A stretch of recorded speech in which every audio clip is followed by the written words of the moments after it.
Chers amis, chers compatriotes,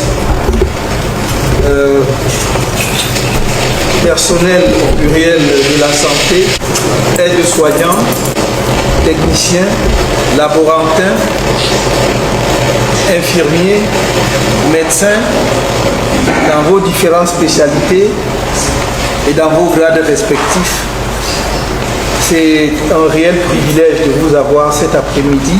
Vous avez choisi d'être là aujourd'hui à l'invitation de votre compatriote qui aimerait partager avec vous quelques idées portant sur son programme ou sa vision du secteur de la santé, mais surtout aussi pour vous écouter. Merci d'être là cet après-midi. Je voudrais d'emblée vous dire le respect et l'admiration que j'ai pour votre profession, pour vos professions, pour vos différents corps de métier à l'intérieur du secteur de la santé. Pourquoi? D'abord parce que vous avez fait preuve d'une résilience admirable. Quand je me souviens qu'il y a une trentaine d'années, lorsqu'on a procédé à la diminution des salaires et à la dévaluation du franc CFA, j'ai parmi mes amis médecins, des proches membres de la famille médecin qui m'ont dit qu'ils touchaient moins de 100 000 francs CFA. Pourtant, vous êtes restés. Pourtant, vous avez continué à vous rendre dans vos formations sanitaires.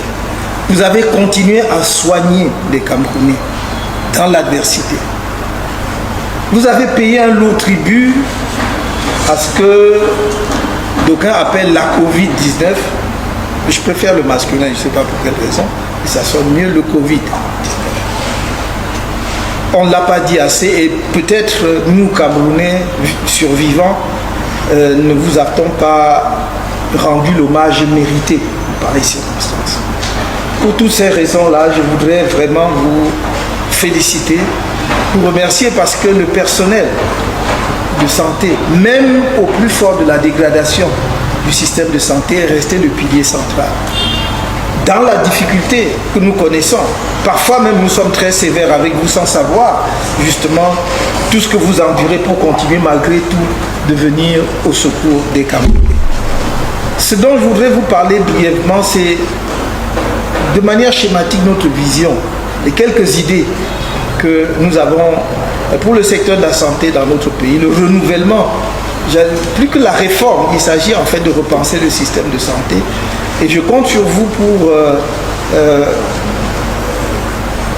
j'allais dire, me corriger quand je suis dans l'erreur et surtout enrichir nos échanges pour que le programme final que nous allons rendre public le moment venu reflète le plus fidèlement possible la réalité du terrain que vous connaissez infiniment mieux que moi. D'abord sur le plan, je vais articuler mon propos peut-être autour de 4 points. Le premier, c'est d'abord l'architecture générale de la santé, l'architecture institutionnelle de la santé. Ensuite, il y a le personnel de santé, qui pour moi est central, cœur. Troisièmement, il y a l'infrastructure, les infrastructures de santé. Et quatrièmement, il y aura la gouvernance médicale, les politiques d'attraction et la gouvernance médicale. Sur le plan institutionnel, il me semble qu'il y a une nécessité de réajuster demain l'architecture institutionnelle de la santé pour une raison simple. C'est que si ce que nous préconisons trouve une transcription dans la réalité, c'est-à-dire la réforme de l'État, quelle sera la forme ultime de l'État que nous allons retenir au Cameroun? Si nous allons, par exemple, comme nous le défendons, au fédéralisme, la structure institutionnelle de la santé ne peut plus être la même. Le niveau central restera le même.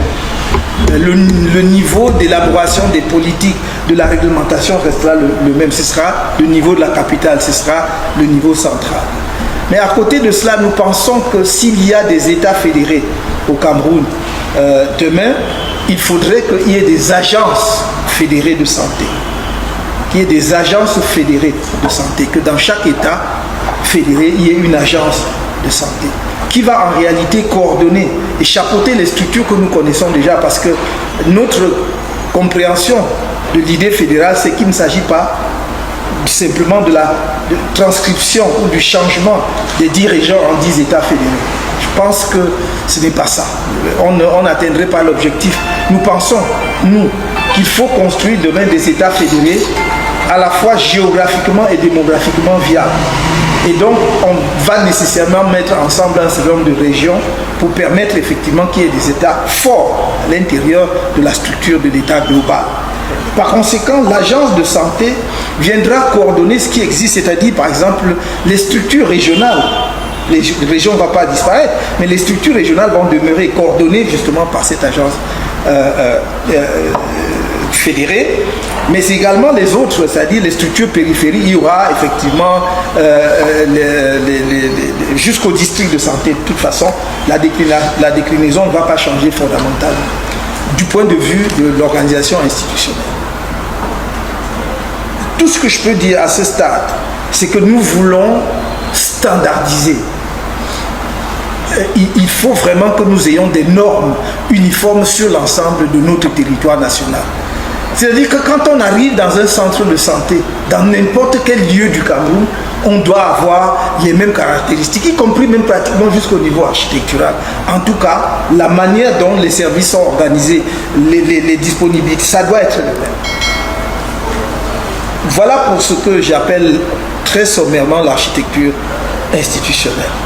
À côté de cela, il y a donc en deuxième point le personnel de santé central.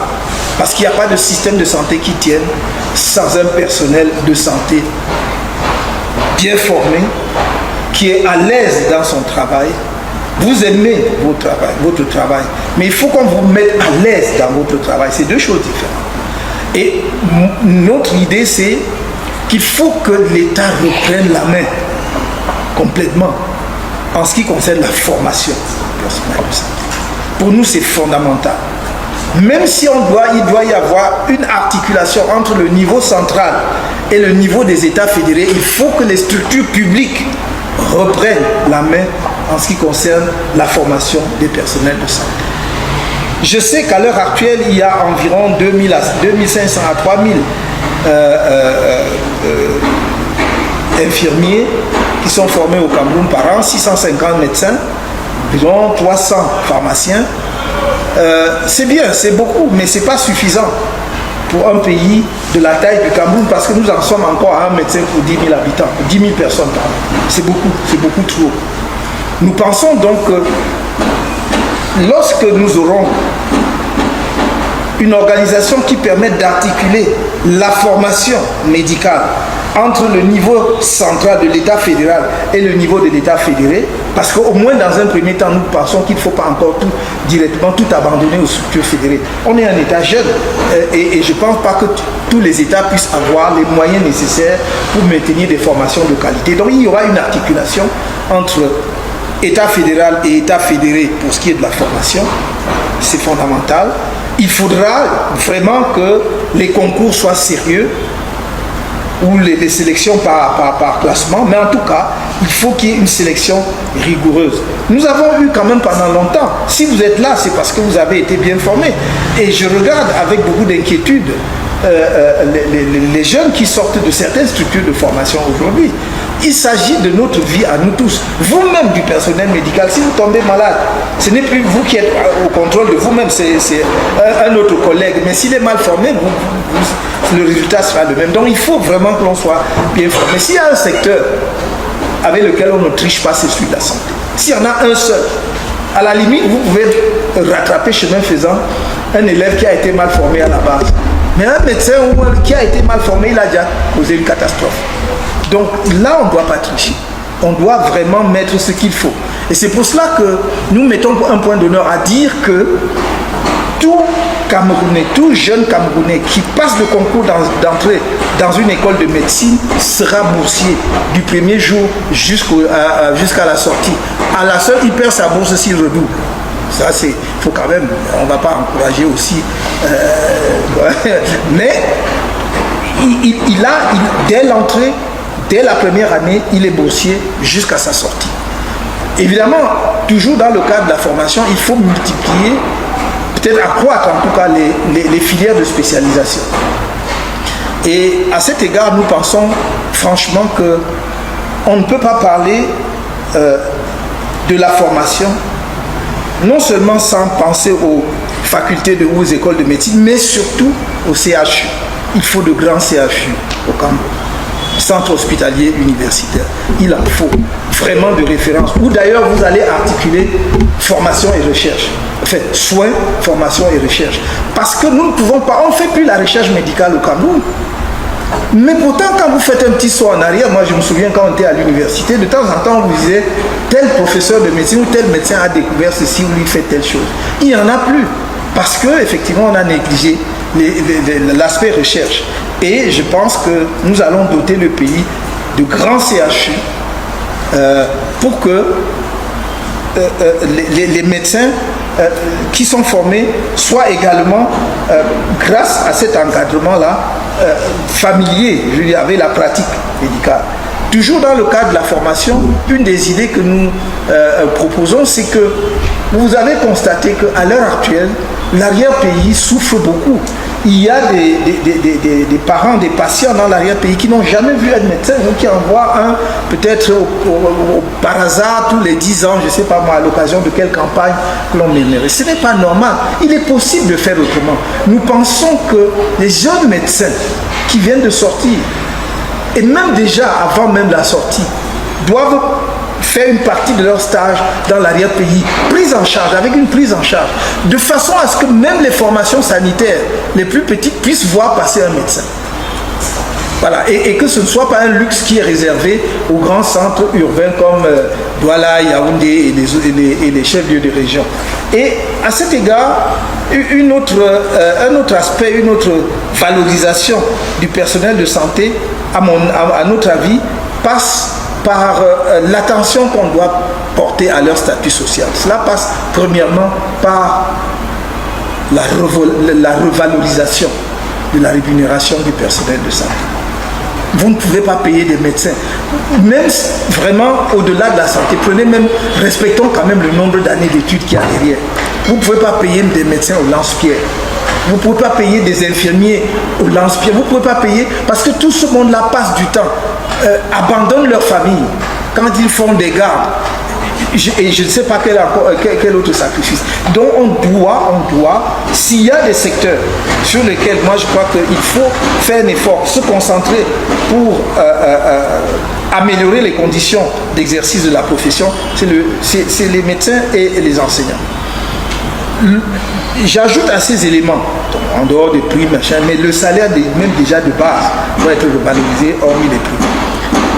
Je pensais aussi, mais ça je parle sous votre contrôle, qu'il serait de bonne politique de permettre à ceux d'entre vous qui ont acquis ou accumulé au fil des ans beaucoup d'expérience, professeurs de médecine ou spécialistes, même s'ils ne sont pas professeurs chevronnés et tout, de faire une chose qui se pratique ailleurs. Là, nous n'inventons pas le fil à couper le beurre. C'est-à-dire qu'il y ait une part, pendant la semaine, il y a un certain nombre de jours accordés aux médecins, à ces grands spécialistes-là, pour faire des consultations dans les formations sanitaires publiques, mais pour leur propre compte. Je ne veux pas tuer les formations sanitaires privées, mais quand même, j'aimerais que ça se fasse en milieu hospitalier, ou en plus d'ailleurs, ils ont l'avantage, parce que on va y revenir tout à l'heure, le plateau technique va être revu, mais vraiment à un niveau sérieux. Mais s'ils ont justement le plateau technique qu'il faut, l'entourage aussi du personnel qu'il faut, ils peuvent mieux suivre les patients dans les formations sanitaires publiques. Mais il faut justement, pour éviter qu'ils soient obligés d'abandonner leur poste à l'hôpital, voire ailleurs, pour aller faire multiplier les consultations dans les secteurs privés, il faut leur donner cette possibilité-là. Ce jour-là, vous consultez le médecin, mais à titre privé, il va vous faire sa facture, vous allez payer. Et il est dans la formation sanitaire publique. Et enfin, toujours par rapport au statut social, il me semble qu'il est important. Quand nous, on était petits, on savait que dans les petites localités du pays où on était, il y avait 3-4 personnes qui étaient des grands notables, pas des notabilités traditionnelles.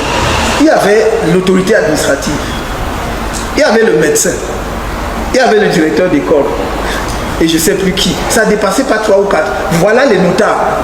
Il faut rétablir cela. C'est-à-dire que quand dans une localité, on voit un médecin, on doit d'abord savoir qu'on a affaire à une personnalité. Les personnalités ne sont pas seulement celles qui ont fait les NAM. Non. Quand vous avez en face de vous un médecin, un directeur d'école ou un proviseur de lycée et tout cela, ça doit être des éléments constitutifs de la notabilité de la localité. Et à cet égard, et pour ce faire, y compris pour les jeunes médecins en fin de formation ou en début d'activité dont nous avons parlé tout à l'heure, nous voulons rétablir, construire à nouveau des maisons d'astreinte. Construire des maisons d'astreinte.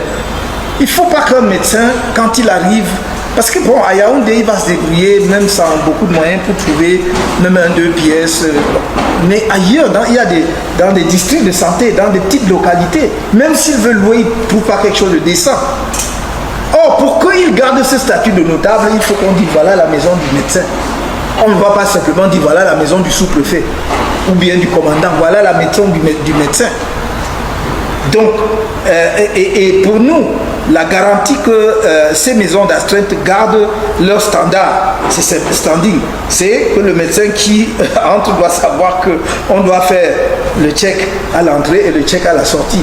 Si vous avez cassé, détruit des choses, bon, je regrette, mais vous allez devoir payer pour réparer. Mais il faut vraiment qu'il arrive, qu'il soit psychologiquement même déjà rassuré en arrivant, que j'ai une maison d'astreinte. J'ai préconisé la même chose d'ailleurs pour les responsables en matière d'éducation, c'est vraiment important. Un dernier point, pour ce qui est du personnel de santé, je voudrais que l'on réfléchisse et que vous réfléchissiez, peut-être pas tout de suite, mais si nous avons la bénédiction pour être en capacité de mettre cette vision en œuvre, que au cours des états généraux que nous entendons organiser à cette occasion, qu'on réfléchisse par exemple sur non seulement les cursus de formation, quelle est la durée vraiment que nous voulons. À l'époque, on commençait à 6 ans quand on a fait le CUS. Et c'était d'excellents médecins aussi. C'était des généralistes, mais ils savaient tout faire, y compris jusque bon. Mais aujourd'hui, c'est vrai que les problèmes médicaux se sont compliqués et tout. Mais est-ce qu'on fait une durée de 6 ans, de 7 ans? Comment? Voilà. Ensuite, comment est-ce qu'il est possible de faire des passerelles entre les professions, au sein du secteur du personnel de la santé, par exemple, entre des équivalences entre infirmiers et médecins après un certain temps? Est-ce que c'est possible? Je crois que j'ai vu des choses comme ça ailleurs. Est-ce que c'est bon? C'est pas tout ce qu'on a vu ailleurs n'est pas bon. Donc moi j'y vais là sur la pointe des pieds. Il faut que ce soit le personnel de santé qui y réfléchisse lui-même et qui nous dise quelle est la bonne direction en la matière. Voilà ce que je dirais pour le personnel de santé. Et je résume. Reprendre en main la formation, mettre l'accent sur une formation de qualité. La nation, la société camerounaise doit mettre le prix qu'il faut pour que son personnel de santé soit bien formé. Et je dis à tous les niveaux, je ne parle pas. La qualité de vie est un objectif cher à beaucoup d'entre nous, mais il est souvent difficile de savoir par où commencer pour l'améliorer réellement. Dans un monde en constante évolution, il est nécessaire de s'adapter à de nouvelles perspectives et pratiques pour naviguer avec sagesse dans nos vies personnelles, professionnelles et sociales. Plusieurs conseils peuvent être appliqués, chacun offrant des moyens puissants d'atteindre cet objectif. Ces conseils, tout comme les principes qui les sous-tendent, sont détaillés, inspirés de nombreuses réflexions sur la santé, l'éducation et la gestion du bien-être individuel et collectif. L'un des premiers conseils est de prendre soin de sa santé, car, comme l'a souligné Maurice Kanto, la santé des Camerounais est le pilier central de mon programme, c'est elle qui rend tout possible. Il ne fait aucun doute que sans une bonne santé, il est difficile de mener à bien tout projet ou d'atteindre tout autre objectif de vie. Cela passe par une alimentation équilibrée, de l'exercice physique régulier, une gestion du stress efficace et une attention particulière à la santé mentale. Intégrer une activité physique quotidienne, même modérée, améliore la circulation sanguine, renforce le système immunitaire et stimule l'humeur. En parallèle, éviter les excès et privilégier une nutrition saine et équilibrée peut renforcer le corps et l'esprit, favorisant une meilleure qualité de vie. Un autre aspect fondamental de la qualité de vie réside dans la gestion de ses relations interpersonnelles. Les liens sociaux jouent un rôle crucial dans notre bien-être général. Avoir des relations saines et constructives, qu'il s'agisse de la famille, des amis ou des collègues, est essentiel pour nourrir notre épanouissement. Maurice Canto, dans son discours, évoque la résilience et l'engagement des professionnels de santé face à des situations difficiles. Ce modèle de persévérance et de solidarité peut être transposé à nos vies personnelles, où l'entraide, l'écoute et la patience sont des valeurs importantes à cultiver. Une bonne communication avec les autres, apprendre à écouter et à comprendre les points de vue des autres, contribue à tisser des relations plus solides et enrichissantes. Savoir créer un environnement familial ou social propice au soutien mutuel est un facteur qui renforce non seulement le bien-être de chacun, mais aussi la qualité des vies de tous ceux qui composent notre entourage. Un troisième conseil essentiel est celui de l'éducation continue et de la formation. La soif d'apprendre ne doit pas s'arrêter à l'école, mais doit être un processus constant tout au long de la vie. Maurice Canto, en évoquant l'importance de la formation des personnels de santé et en insistant sur la qualité de cette formation, met en lumière un principe valable pour tout domaine. Apprendre à améliorer ses compétences, à se diversifier et à s'adapter aux nouvelles réalités du monde, notamment par le biais des technologies numériques, permet d'élargir ses horizons professionnels et personnels. La recherche de l'excellence, tout comme la formation continue dans son domaine d'activité, est indispensable. Par ailleurs, ce processus d'apprentissage doit aussi s'accompagner d'une remise en question personnelle régulière pour évaluer ses progrès et corriger ses erreurs. Il est essentiel de ne jamais se contenter de ce que l'on sait déjà, mais d'être curieux, ouvert à de nouvelles idées et prêt à évoluer. L'organisation de sa vie et la gestion du temps constituent également des éléments cruciaux dans l'atteinte d'une meilleure qualité de vie. En effet, une bonne gestion du temps permet d'équilibrer les responsabilités professionnelles, familiales et personnelles, tout en trouvant du temps pour soi-même. Maurice Canto aborde cette question dans ses réflexions sur la réorganisation du système de santé et sur l'importance d'une structure claire et efficace. Ce principe peut être transposé à la gestion de sa propre vie en appliquant des stratégies de planification efficaces, définir des priorités, organiser des tâches en fonction de leur urgence et importance, et surtout savoir déléguer lorsque cela est nécessaire. En optimisant la gestion du temps, on devient plus productif, on réduit le stress et on a la possibilité de consacrer du temps à ses passions et à son bien-être. Un cinquième conseil important est celui de la gestion du stress et de l'équilibre émotionnel. La vie moderne est pleine de défis et de pression, et il est primordial de savoir gérer ses émotions pour éviter l'épuisement. Apprendre à reconnaître ses émotions, à les exprimer de manière saine et à trouver des mécanismes de relaxation comme la méditation, la respiration profonde ou même des pratiques de mindfulness est essentiel. Ces outils permettent non seulement de réduire le stress, mais aussi de mieux comprendre ses réactions face aux situations difficiles. Dans son discours, Maurice Canto fait l'éloge du personnel de santé qui, malgré les difficultés, continue à œuvrer pour le bien de la population. Ce type de résilience mentale peut être inspirant.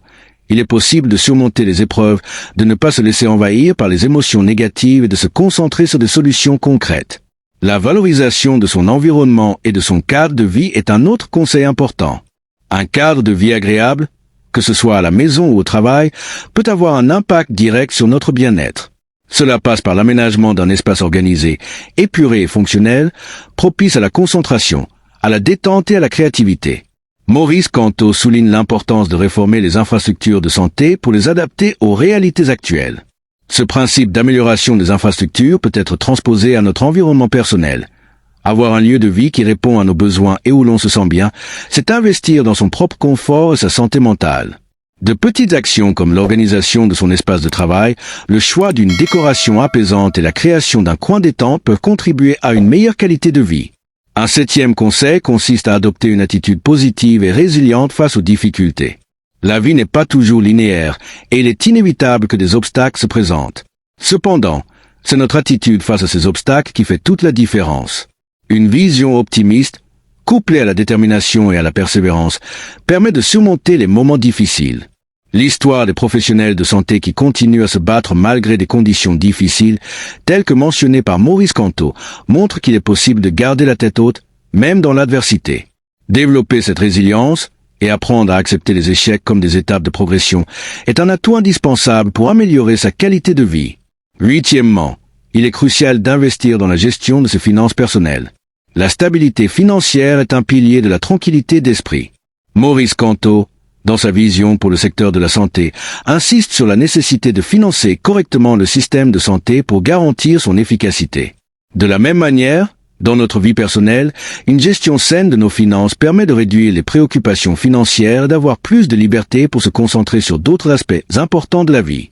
Apprendre à épargner, à investir judicieusement et à éviter les dettes inutiles peut offrir une sécurité financière qui participe à un bien-être général. Maurice Kanto, dans son analyse, met l'accent sur l'urgence de réformer profondément le secteur de la santé au Cameroun pour répondre aux défis croissants auxquels la population est confrontée. Selon lui, la réforme du système de santé doit commencer par une décentralisation réelle des structures sanitaires. Il prône un modèle de gestion fédéraliste qui permettrait de donner plus d'autonomie aux régions et de rapprocher ainsi les services de santé des populations, en particulier dans les zones rurales et reculées où l'accès aux soins est limité, voire inexistant. Cette réforme devrait également se traduire par une gestion plus rationnelle et plus équitable des ressources pour éviter le gaspillage et garantir une meilleure répartition des équipements médicaux, des médicaments et du personnel soignant. Dans cette optique, Kanto plaide pour une révision complète du financement de la santé, en appelant à un accroissement des investissements publics dans le secteur, mais aussi à une gestion plus transparente des fonds alloués à la santé, qui sont souvent mal utilisés ou détournés. Pour lui, la formation du personnel de santé est un autre axe essentiel de la réforme. Les médecins, les infirmiers et les autres agents de santé doivent bénéficier d'une formation continue qui les prépare non seulement aux nouvelles technologies médicales, mais aussi aux réalités sanitaires spécifiques du pays. Kanto évoque également la question de la rémunération des travailleurs de la santé, soulignant que des salaires plus attractifs et des conditions de travail plus humaines sont essentielles pour retenir les talents et lutter contre la fuite des cerveaux. L'insuffisance de moyens financiers, l'infrastructure obsolète et la faible motivation des agents de santé sont des obstacles majeurs qui empêchent aujourd'hui une amélioration significative des services de santé. Un autre aspect fondamental du discours de Kanto concerne l'accès aux médicaments essentiels et aux traitements dans tout le pays. Il met en lumière la question de la disponibilité des médicaments, trop souvent limités dans les hôpitaux et dispensaires, ce qui pousse les patients à chercher des soins dans le secteur privé, souvent à des prix prohibitifs. Pour Kanto, un système de santé efficace ne peut exister sans un système de distribution des médicaments transparent et bien organisé. Par ailleurs, il appelle à un renforcement de la coopération avec les partenaires internationaux, tout en insistant sur l'importance de préserver la souveraineté du Cameroun dans la gestion de ses ressources sanitaires. Enfin, Maurice Kanto rappelle que la réforme du secteur de la santé ne doit pas se limiter aux aspects techniques et financiers, mais doit également prendre en compte les besoins sociaux et culturels de la population. Il plaide pour une approche qui tienne compte des spécificités locales, des croyances et des pratiques culturelles, afin de rendre les soins de santé plus accessibles et mieux adaptés aux réalités des communautés.